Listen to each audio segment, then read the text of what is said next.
sequência aqui a análise, né, das infrações que foram reconhecidas e aplicadas aqui pela ANPD. Eu dou sequência na questão aqui pertinente ao IANSP. Nós já fizemos no vídeo anterior uma avaliação mais abrangente, inclusive olhando para o caso do IANSP e de Santa Catarina, que falaremos adiante, mas agora focado então aqui no caso IANSP, eu passo a abordar alguns pontos da análise realizada pelo IANSP. Então, primeiramente, nós tivemos a seguinte situação: em 19 de janeiro de 2022, uma denúncia por e-mail é encaminhada para a ANPD. A Coordenadoria Geral de Fiscalização recebe essa denúncia e formaliza uma notificação por meio eletrônico para, segundo dá para se apurar aqui da decisão, para a Ouvidoria Geral do Estado de São Paulo, que no caso, São Paulo especificamente, tem um decreto do governador do estado que diz que no caso da administração pública direta do estado de São Paulo, existe ali a fixação do ouvidor geral como o encarregado de proteção de dados. Nós não vamos aqui entrar na questão do mérito da nomeação do DPO para São Paulo ser o ouvidor, que não é esse o objeto aqui da nossa conversa. O papo aqui então continua na avaliação de que o IANSP alegou, depois de uma série de ponderações aqui, que não tinha, por meio das denúncias que tinham sido feitas aparentemente anteriores a essa denúncia para a ANPD, não tinha condições e elementos para identificar o que era o potencial problema ou quais tipos de dados seriam afetados, porque essa denúncia teria sido feita inicialmente para a Prodesp, que é a Companhia de Processamento de Dados do Estado de São Paulo, com poucos dados, e depois por telefone para ali o órgão, e que também não foi possível identificar quais seriam esses potenciais incidentes ou danos que acarretariam da questão. Então, diante disso, nós temos ali uma situação de impasse inicial sobre qual que é o marco temporal efetivo, onde eu posso considerar a existência de um incidente, ou do incidente, de exposição de dados de terceiros para quem tivesse logado no sistema, e ainda assim pudesse ver informações de outros que não simplesmente a sua, e isso traz impactos aqui relevantes para, inclusive, o desfecho do caso. Primeiramente, nós temos uma série de determinações realizadas aqui pela Coordenadoria Geral de Fiscalização, e nessas determinações,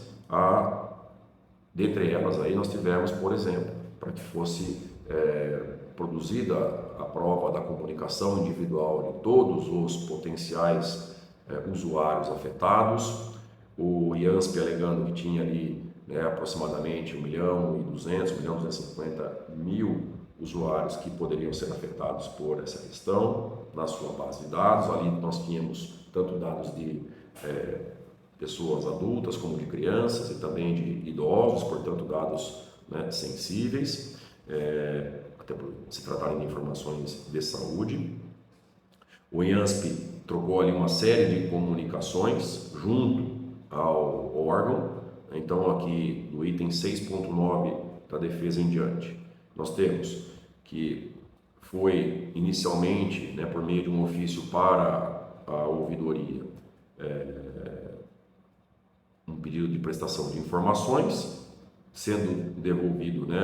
uma resposta no sentido de que não dispunham de dados suficientes para a identificação desse caso. Como eu falei, alegaram que tinha sido feita uma colocação aí, uma denúncia por telefone, que também eles não conseguiam identificar a situação,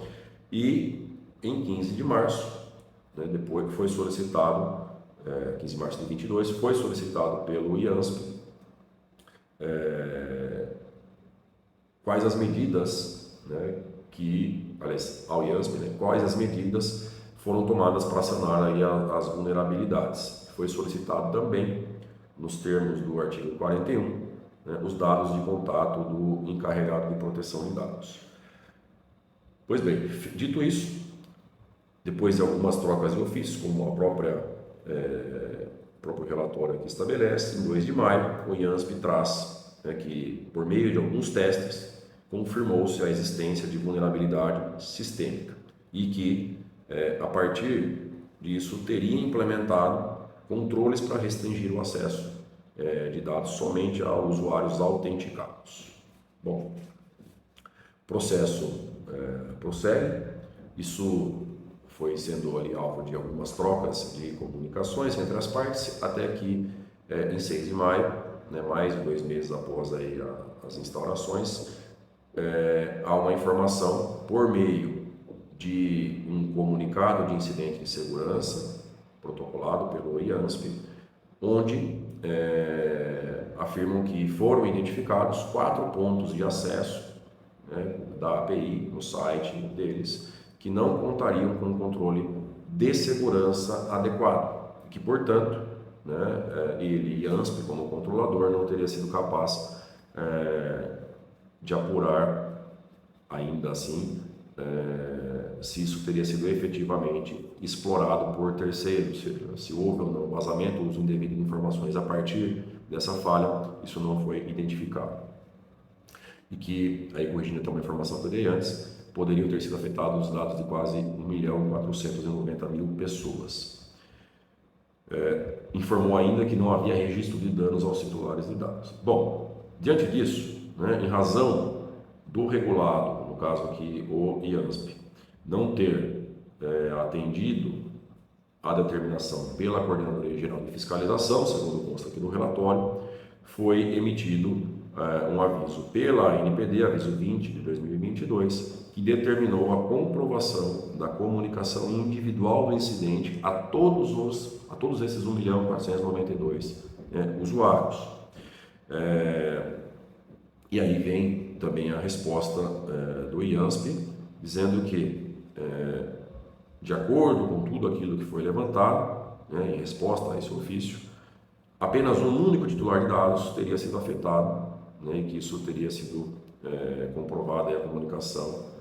desse interessado. Além disso, né, depois ocorreram aí outras trocas aí de comunicações dentro do processo, até que em setembro de 2022 o IANSP, a Coordenadoria de Fiscalização, entende que o caso era sim de lavrar o auto de infração e notificando então a instituição para que apresentasse a sua defesa. Uma vez feito isso, o IANSP apresentou a sua defesa. E, tão logo isso aconteceu, a ANPD deu um despacho sobrestando, ou seja, suspendendo o andamento desse processo até que fosse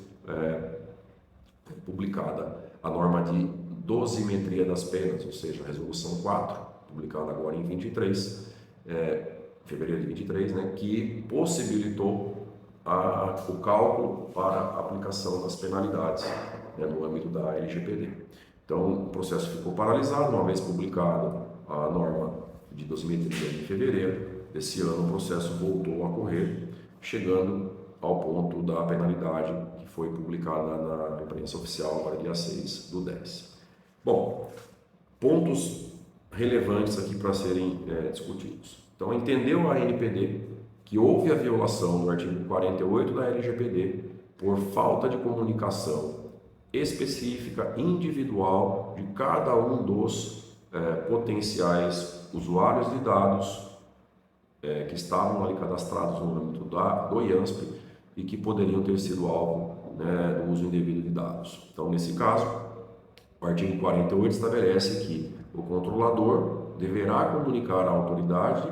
e ao titular a ocorrência de incidente que possa acarretar risco ou dano relevante aos titulares. Como aqui, né, entendeu-se que estavam abertos para a exploração de terceiros as informações dos beneficiários ou usuários do IANSP, então aqui haveria um potencial risco ou dano relevante.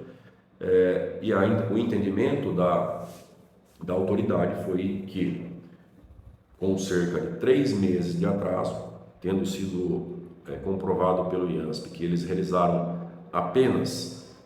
o encaminhamento de comunicação para 260.874 pessoas, de 1.490.000 por texto de SMS, e os demais 1.228.430 pessoas, ou seja, 82% mais ou menos aí, dos titulares de dados, foram comunicados de forma genérica por e-mail. Então, por esse fato, entendeu a NPD, por meio da Coordenadoria de Fiscalização, que o IANSP violou, né, a norma do artigo 48 por não fazer a comunicação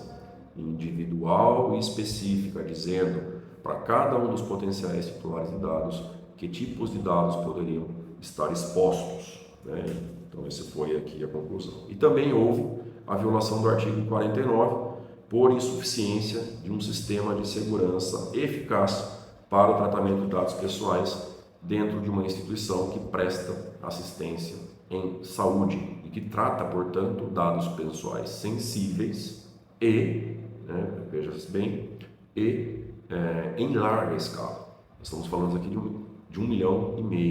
de usuários ativos, né? Isso sem falar na base legado, enfim, em todos os demais usuários. E aí, né, o que levou em consideração a NPD? Que apesar de reconhecer a falha, como o IANSP fez, ele não foi capaz de apurar se foi efetivamente explorada por terceiros. Então, mais um dado, além de não ter os mecanismos de segurança julgados pela NPD como necessários para uma instituição desse porte, que trata dados nessa volumetria, considerou-se que o fato de ele não conseguir prever ou realizar nenhum tipo de auditoria, de busca, né, inclusive aí dark web, deep web, enfim, para poder entender, né, no mercado se existe ou não dados sendo utilizados ou comercializados dessas pessoas, ela foi considerada então aí como uma ação que demandava uma medida corretiva. E que a medida corretiva que o IANSP tinha adotado, ela foi tardia, né? Portanto, somente depois aí do evento. Também considerou que parte, né, a NPD diz que parte da razão de não levar evidências da exploração de falha decorre de não haver guarda de registros de logs de acesso pelo IANSP ao tempo da denúncia. Ou seja, todos os registros de acesso não eram guardados. E aí, quando a gente fala em evidência, né, e aí, portanto, pensando aqui, né, em accountability, prestação de contas, eu preciso ter evidências de todos os processos e acessos que existem. Isso não foi possível, de modo que isso foi levado em consideração para efeito da penalização. E aí, né, olhando para esse princípio, então, da responsabilização, da prestação de contas, da necessidade de prevenir, da segurança, houve então a aplicação da penalidade também pelo artigo 49. E aí pondera a Coordenadoria de Fiscalização que resta clara a falha na implementação de controles, né, e que importou então para o caso concreto o fato dele não saber informar sequer desde quando a falha existe e por que não registra todas as alterações aí, os acessos que eram feitos. Isso tudo, apesar da política de proteção de dados, né, política de privacidade do site, trabalhar ou falar em sentido contrário. E aí, ao aplicar a dosimetria das penas, né, aqui é um ponto que merece uma discussão mais aprofundada, extremamente polêmico, sobre a possibilidade ou não de se aplicar uma pena, né, baseado nesse regulamento de forma retroativa, ou seja, eu posso aplicar o regulamento de dosimetria das penas para fatos pretéritos anteriores à vigência desse regulamento, sobretudo se ele trouxer situações que possam ser consideradas mais desvantajosas aí para o jurisdicionado, né, para a empresa ou para o instituto. Esse é um ponto que também passará por muita discussão, mas baseado nisso, considerou-se que houve uma ofensa, primeiro, ao artigo 48 da LGPD, as comunicações foram realizadas para os titulares de dados de forma tardia, não completa, genérica, isso, né, não foi aí aceito pela autoridade como cumprimento desse requisito, e a falta desse comunicado, nos dizeres da NPD, põe em risco o direito fundamental de proteção de dados, já que a ausência de comunicação ao titular o impede de exercer os direitos previstos na LGPD. E além disso, né, haveria, no caso, o enquadramento desta penalidade, né, dessa infração, no artigo 8º, parágrafo 2º do Regulamento de Dosimetria, classificando-a, portanto, inicialmente como média e com o agravante, e aí a questão vira, né, de uma infração grave, de envolver dados de crianças, adolescentes e idosos, de modo que então foi tipificada essa infração como de natureza grave, conforme o artigo 8º, parágrafo 3º D da resolução de dosimetria das penas da NPD. E por fim, com base no artigo 49, também foi tipificada como infração grave a ausência de mecanismos de segurança apropriados para esse processo de tratamento de dados realizado pelo IANSP. E aí, como penalidades, portanto, temos sanção de advertência, né, como a definição de medidas corretivas a serem aplicadas ao IANSP e, para efeito do artigo 48, também medidas corretivas aqui aplicadas, inclusive a obrigatoriedade de se colocar no site um aviso, né, para que todos tenham acesso àquilo que aconteceu, o que pode ser feito, quais são as ações que cada titular pode tomar, por um prazo aí de mínimo de 90 dias. Isso deve ser, inclusive, comprovado no processo. E aqui achei algo completamente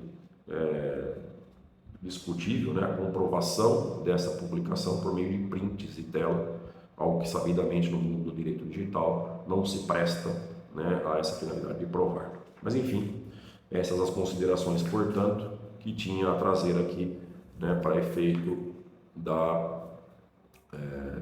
das deliberações da NPD quanto ao processo fiscalizatório que culminou na penalização do IANSP, Instituto de Assistência Médica aos Funcionários Públicos do Estado de São Paulo.